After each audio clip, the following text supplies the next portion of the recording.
The Natural History of the Chicken is a PBS documentary from the year 2000. And, spoiler alert, it's not about the natural history of the chicken. What this documentary is really about is crazy chicken people. It's basically a hodgepodge of anecdotes from people who either really love or really hate chickens. I mean, I like chickens too, I had chickens as a kid, but these people...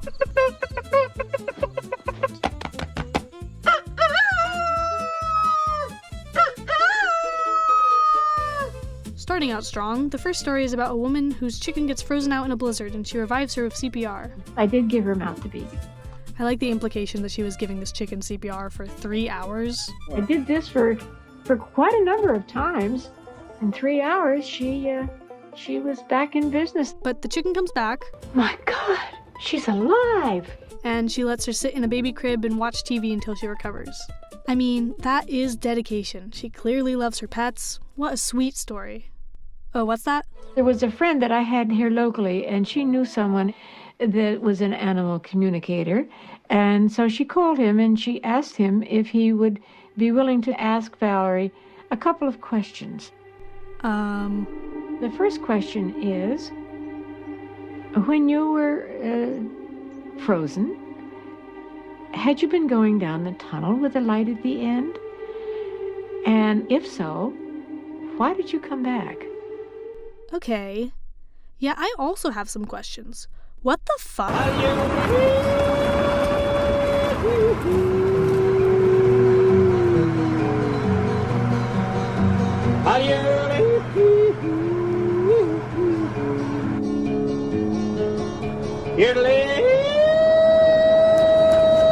The tone shifts are crazy, by the way. There's another story about this woman who has a pet silky rooster named Cotton, and again, I'm not against having chickens as pets, even indoors, but I'm not gonna swim naked with them and write them poetry. She also feeds him McDonald's. I'm just gonna put it out there.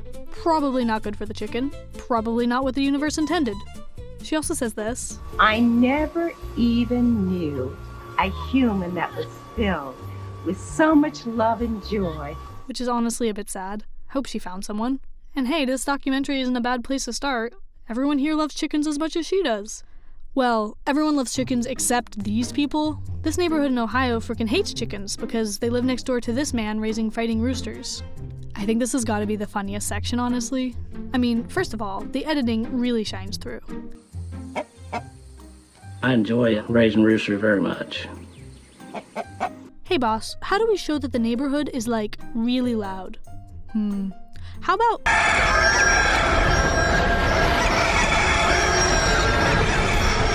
And then I just love the juxtaposition between the guy raising the roosters and the neighbors. In the morning, I would immediately get annoyed. I'd just think, roosters, why do I have to even think about roosters? It sounded like a train wreck. It sounded like small children being choked. Long fingernails going on a blackboard. People talked about parachuting in poison. It made me angry. It was like Chinese water torture. I think it's a lovely sound myself.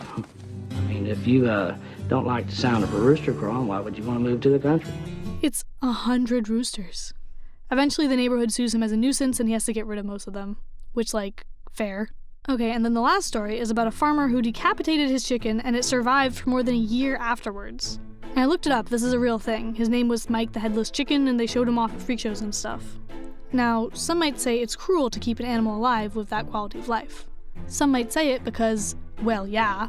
If you didn't know, it is actually a thing where chickens can run around for a few minutes after you cut their heads off because their nerves go haywire.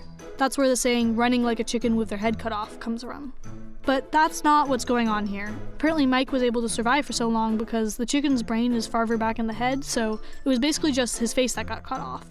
And yeah, of course Mike eventually met a terrible end, unfortunately. And he started gurgling and strangling, and before they could find anything to keep him from strangling, he choked to death. So again, is this movie about the natural history of the chicken? Absolutely not. Don't know why my high school science teacher put this on one class with no explanation. But to be fair, I'm pretty sure that's not what it's trying to be. And I've got nothing against most of these people. I think it's sweet how much they care about their chickens. But suffice to say, this is an extremely strange documentary. This program was made possible by contributions from viewers like you. Thank you.